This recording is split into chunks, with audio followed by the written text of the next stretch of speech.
Como ya sabemos, para JavaScript todo es una variable y eso también alcanza a las funciones. Podemos crear una variable que guarde el contenido o la ejecución de una función.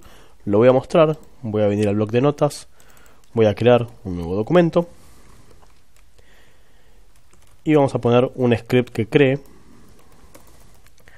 la variable mi función, que va a guardar un function, va a recibir o no un argumento y va a ser el document.write indicando que recibió este argumento, y lo vamos a guardar como 01 ejemplo.html y vamos a ejecutar la función. Ponemos mi función y le voy a pasar como argumento algo. Guardo.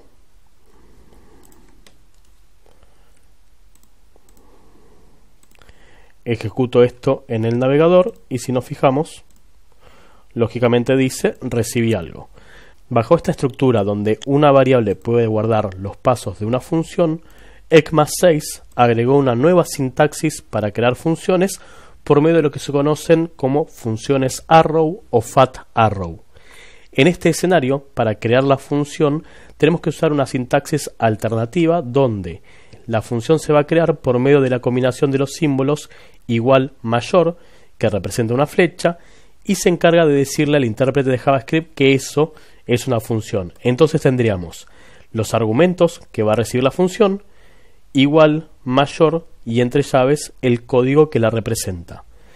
Por lo cual eliminamos la palabra reservada function y el intérprete de JavaScript por medio de ese operador va a interpretar que tiene que crear en memoria esa función.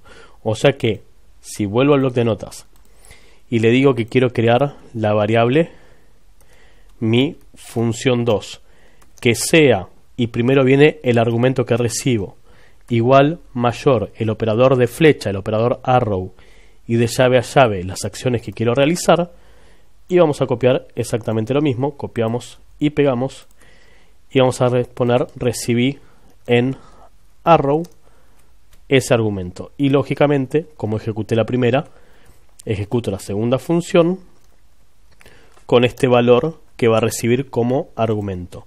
Vuelvo al navegador, actualizo y podemos ver que la función arrow también funcionó, recibió esto como argumento y mostró en pantalla el document.write. Lógicamente, entre una función y la otra tendría que haber puesto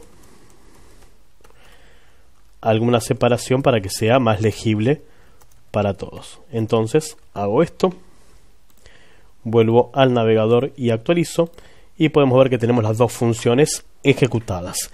Esta sintaxis entonces de crear una función por medio del operador igual mayor, es decir, el operador de flecha, le dice al intérprete de JavaScript que tiene que crear un espacio en memoria para una función. Ahora, la sintaxis de estas funciones indican que los argumentos se encierran siempre entre paréntesis, tal como hicimos en nuestro ejemplo, donde le dijimos que voy a recibir este argumento para esta función. Ahora bien, cuando la función no espera recibir ningún argumento, de todas formas tenemos que indicar el conjunto de paréntesis vacío, sin contenido. O sea que si tuviese, por citar un ejemplo, vamos a crear un nuevo documento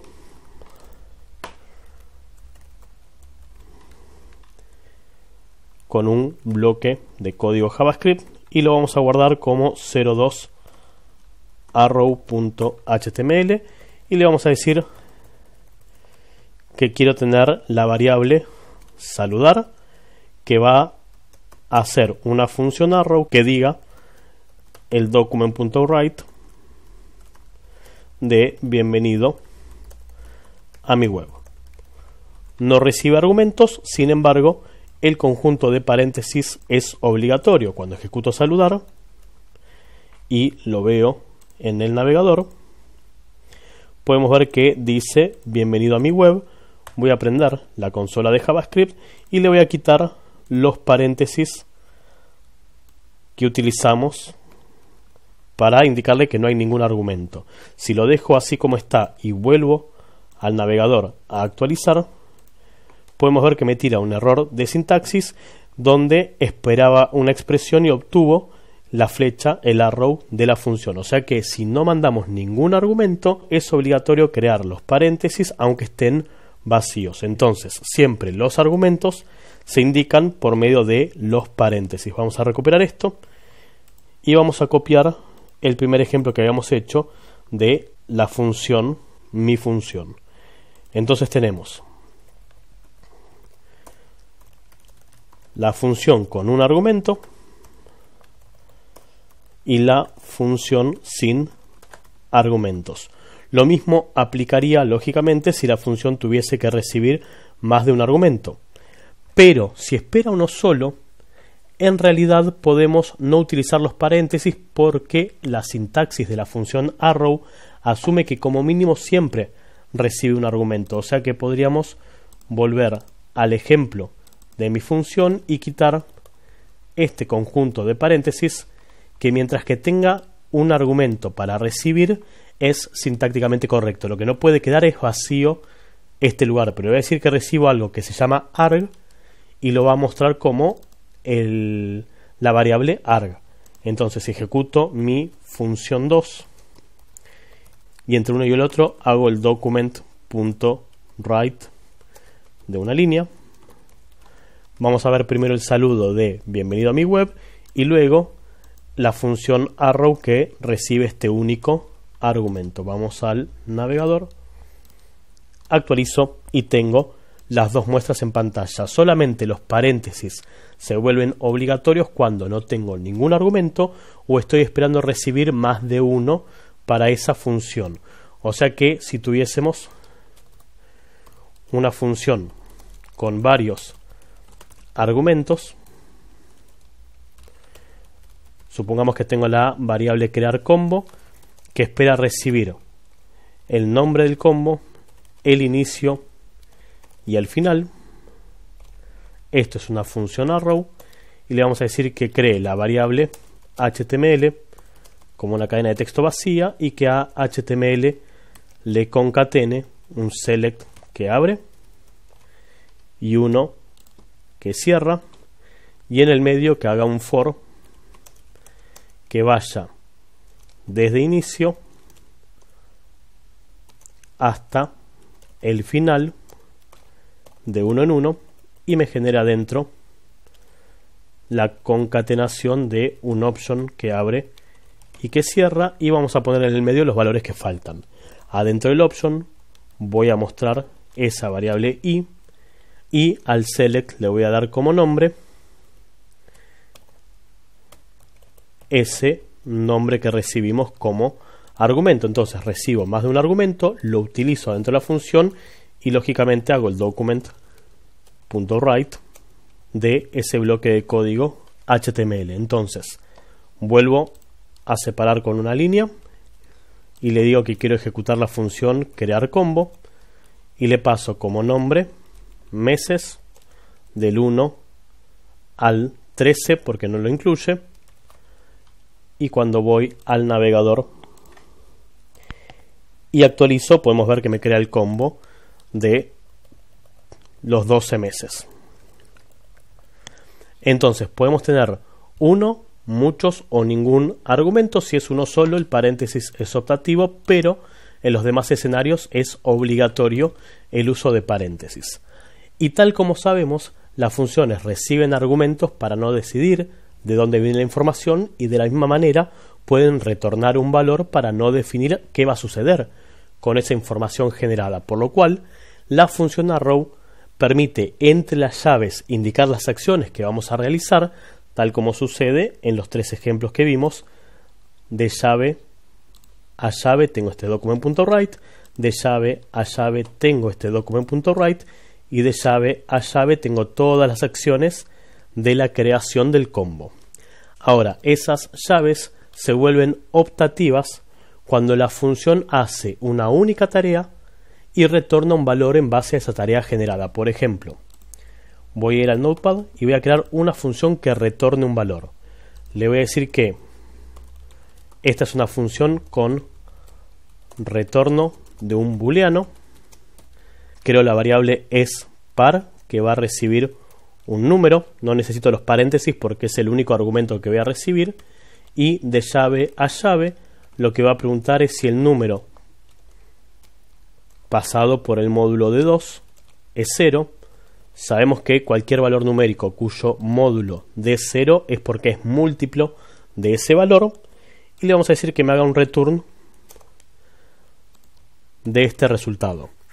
Voy a ejecutar la función, separo con respecto a lo que veníamos haciendo, y le voy a decir que la variable respuesta, porque tengo que guardar ese resultado ya que estoy haciendo un retorno, sea la ejecución de spar, y le paso el número 10.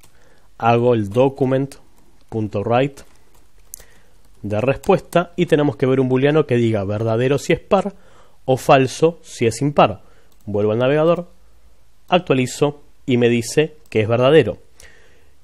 Ahora, como esa función que creamos solamente realiza una acción y retorna una respuesta, en ese caso en particular las llaves se vuelven optativas. Voy a dejar esto en una sola línea. Entonces, como quiero devolver esta respuesta, esta llave no está, esta llave no está, pero tampoco está la palabra reservada return. Asume que si no hay llaves, esto se tiene que devolver a la hora de ejecutar la función. Guardo, le paso si es par el número 5, vuelvo al navegador, actualizo y podemos ver que me da falso porque la función devolvió una respuesta. Esa ausencia de llaves solamente la podemos aprovechar si la función hace una única acción. Si la función tiene que realizar más de una acción y en base a eso devolver una respuesta, obligatoriamente tenemos que usar las llaves y al final nosotros especificar que queremos devolver una respuesta. O sea que no es que el return no se usa más, lo podemos utilizar, pero si no tengo más que una acción puedo eliminar las llaves y el return. Entonces, imaginemos que en nuestro combo de crear los meses no quiero que la función haga el document.write, sino que quiero que haga un retorno de ese HTML. Si tengo más de un paso, estoy obligado a tener las llaves que abren y que cierran y el retorno escrito por nosotros. Si esto no estuviese y le saco las llaves, lo que voy a tener es un error sintáctico porque todo esto no se asume. Parte de la función arrow se va a asumir únicamente hasta este lugar. De la misma forma que sucede con las estructuras if, cuando no usamos llaves, que asume hasta el primer punto y coma o hasta el salto de línea, que tiene que asumir el lado verdadero o el lado falso. Lo mismo le sucede a la función arrow. Si no tiene llave, asume que solamente retorna hasta la primera instrucción, por lo cual recupero las llaves que abren y que cierran, y en este caso que estamos haciendo el crear combo, lo voy a tener que guardar en una variable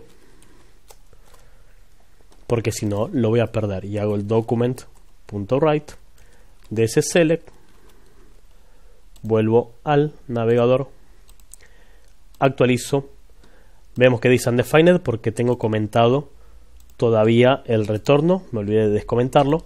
Si no hago el return no está devolviendo nada, guardo, vuelvo al navegador y actualizo, y ahí sí tenemos de nuevo el select en el documento. Entonces, de esta manera, por medio de esta nueva sintaxis que ofrece ECMAScript 6, podemos crear funciones con este operador igual mayor, el operador de flecha, que en realidad lo único que hace en primera instancia es reducir la cantidad de caracteres que tipeamos, porque ya no escribimos más la palabra reservada function. Ahora, por lo pronto, vamos a asumir que hacer una función por medio de el function es exactamente lo mismo que hacer la función por medio del operador arrow, aunque hay unas pequeñas diferencias que por ahora no nos interesan porque vamos a empezar a encontrarnos con esos problemas cuando avancemos en este mismo módulo del manejo del DOM.